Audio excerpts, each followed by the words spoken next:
नमस्कार। आज की हमारा चर्चा का विषय है मध्य प्रदेश की जीवनदायिनी मां नर्मदा।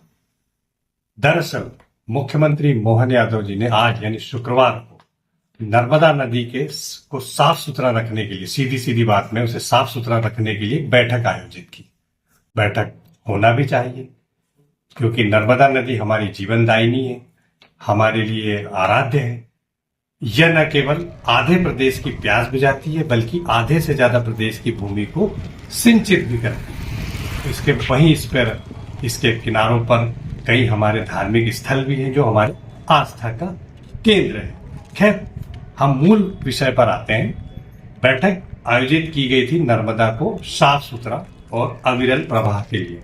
हम आपको पहले बता दें कि इस बैठक में उनके साथी के रूप में, मंत्रिमंडल के साथी के रूप में उप मुख्यमंत्री जगदीश देवड़ा, नगरीय प्रशासन मंत्री कैलाश विजयवर्गीय, स्कूल शिक्षा मंत्री राव उदय प्रताप सिंह एवं ग्रामीण विकास मंत्री प्रहलाद पटेल सहित पीएचई मंत्री संपतिया उइके ने भी शिरकत की।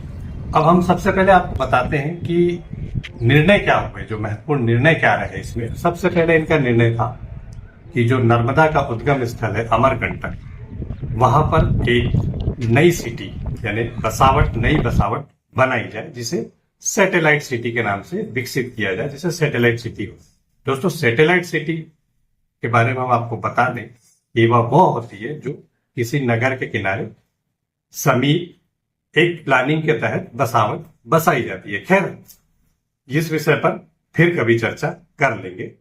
अब हम दूसरे निर्णय पे आते हैं। दूसरा निर्णय है महत्वपूर्ण, जो उन्होंने निर्देश दिया है कि नर्मदा नदी के किनारे के जो 5 किलोमीटर का जो दायरा है, जहां की भूमि जो कृषि भूमि है, उस पर प्राकृतिक खेती को बढ़ावा दिया जाए। खैर, मोहन यादव की सरकार से पहले शिवराज जी की सरकार थी, वो भी इस तरह का बढ़ावा देती रही है। खैर, उसमें कितना वो काम आगे बढ़ा है ये बाद में हम चर्चा कर लेंगे। अब हम आते हैं एक सर्वोच्च निर्णय पे, जो सर्वोच्च प्राथमिकता रहेगी। डॉक्टर मोहन यादव ने इस बैठक में जिसे सर्वोच्च प्राथमिकता बताया है वह यह है कि नर्मदा नदी जो अमरकंटक से निकलकर उसका जो सीमा है, मध्य प्रदेश की सीमा जहां तक वो बहती है, उसमें किसी भी प्रकार की गंदगी न मिले, किसी भी सीवेज को उसमें प्रवेश न करने दिया जाए। लेकिन क्या ऐसा हो रहा है? क्या ऐसा हो पाया है? क्या इसके पहले भी ऐसी बैठकें आयोजित नहीं की गई थी नर्मदा नदी को साफ करने के लिए? दोस्तों, हम आपको बता दें कि पूर्व मुख्यमंत्री शिवराज सिंह चौहान की सरकार में भी ऐसी कवायदें कई बार की जा चुकी है। उन्होंने तो बाकायदा ट्रीटमेंट प्लान से लेकर के नर्मदा को स्वच्छ रखने के कई वादे किए थे।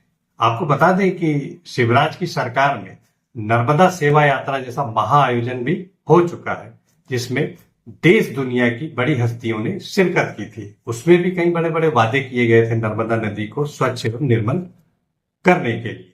लेकिन क्या ये हो पाए?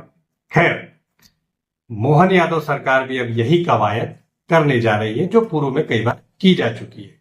अब सवाल यही है कि क्या ये कवायद अब जमीन पर उतरेगी? क्या नर्मदा नदी अब स्वच्छ होगी? क्या उसके किनारे ट्रीटमेंट प्लांट लगाए जाएंगे? क्या सीवेज को उसमें जाने से रोका जाएगा और उसके प्रवाह को निर्मल बनाया जाएगा? मध्य प्रदेश की जनता इसे जानने के लिए उत्सुक है।